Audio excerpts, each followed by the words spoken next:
Hello guys, কেমন আছো তোমরা সবাই? আমি আবার চলে এসেছি নতুন একটা ব্লগ নিয়ে। তোমরা সবাই নিশ্চয়ই ভাবছো আজ কোথায় যাচ্ছি। আগে চারপাশটা দেখে তো নাও, তারপর না হয় বলছি। চারপাশের পরিবেশটা এক কথায় অসাধারণ। তাহলে এবার আসল কথায় আসা যাক, কোথায় যাচ্ছি আজ আমরা। আমরা যাচ্ছি ঝাড়খণ্ডের ম্যাসাঞ্জোর ড্যামে। তাহলে চারপাশের ভিউটা দেখতে দেখতে তোমরাও চলো। ওই যে দূরে প্ল্যান্টটা দেখা যাচ্ছে, ওটা হচ্ছে বক্রেশ্বর পাওয়ার প্ল্যান্ট। এই জায়গাটা দেখো কি দারুণ লাগছে। একটু ধুলো ছিল ঠিকই, কিন্তু বেশ ভালো লাগছিল। আমরা রাত প্রায় 3:30টার দিকে বেরিয়েছিলাম, আর এখন 8টা বাজতে চললো। আরও অনেকটাই যেতে হবে। যেতে যেতে কথা হোক তাহলে।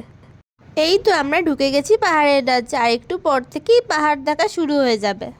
আমাদের বাড়ি থেকে ম্যাসেঞ্জার প্রায় 6 ঘন্টা লাগে, তাই জন্যই রাত থেকে বেরোতে হয়েছিল, যাতে সকাল সকাল পৌঁছে যেতে পারি। কিন্তু মনে তো হয় না 10টার আগে পৌঁছাতে পারবো। আবার কথা হবে ঝাড়খণ্ডে ঢোকার পর। ততক্ষণ তোমরা ভিউটা এনজয় করো।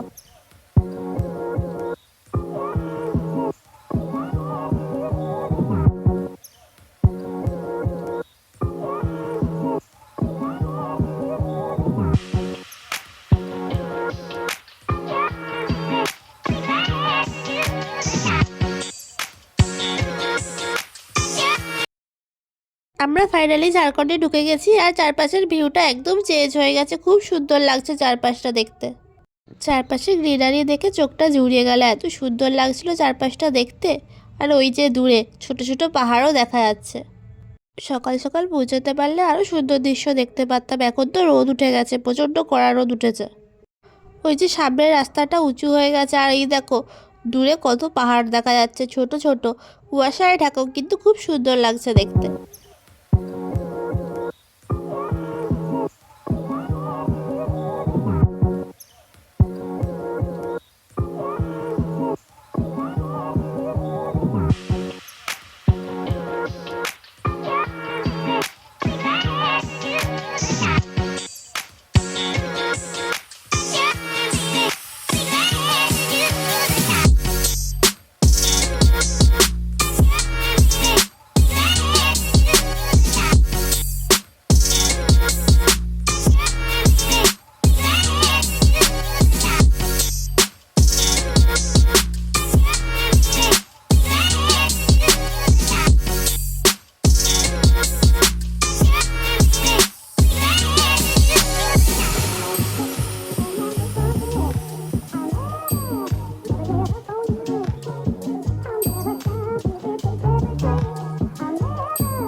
Wow, just wow! সামনে দেখতে পাচ্ছ কত বড় একটা পাহাড়, কি দারুণ লাগছে দেখতে।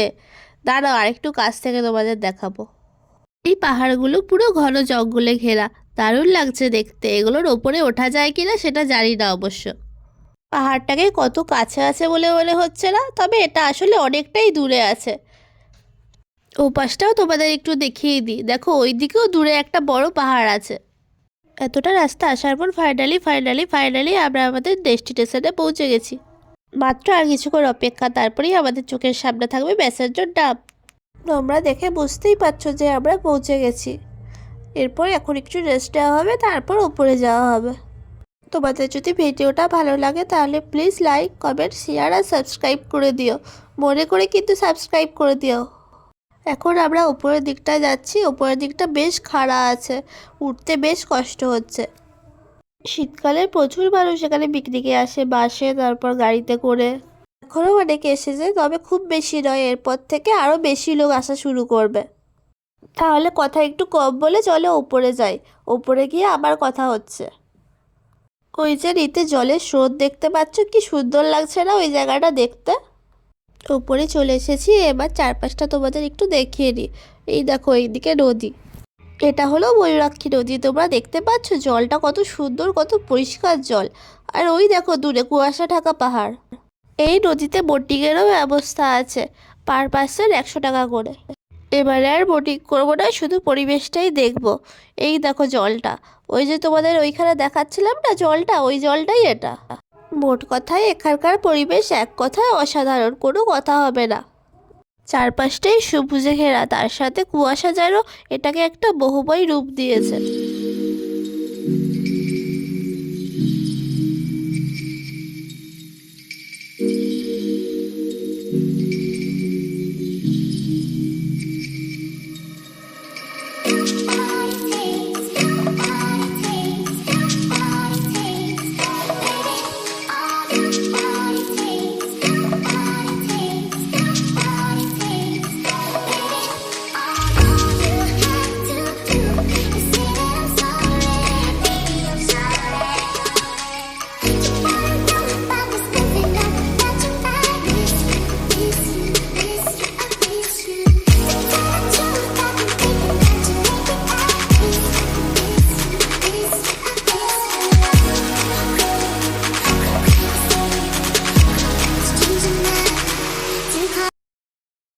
আমরা ওপারটায় চলে এসেছি, এবারে কিছু খেয়ে নেওয়া যাক, কারণ সকাল থেকে তেমন কিছুই খাওয়া হয়নি। মোটামুটি খাবার পেয়ে যাবে এখানে। আমরা নিয়েছিলাম ডিম টোস্ট, তারপরে এই পাথরগুলোর এখানে নেমেছিলাম। আমার যা ভয় লাগছিল না যে স্লিপ করে পড়ে যাবো। তারপর একটু পাপড়ি চাট খেয়েছিলাম, যেটা খেতে একদমই ভালো ছিল না। বাকিটা আর ভিডিও করা হয়নি। এবার ফেরার পালা। দেখছো সূর্যাস্তটা কি সুন্দর লাগছে, পাহাড়ের সূর্যাস্ত বলে কথা, জাস্ট দারুণ লাগছে দেখতে। এবার পাহাড়কে বিদায় জানানোর পালা, আবার দেখা হবে পাহাড়।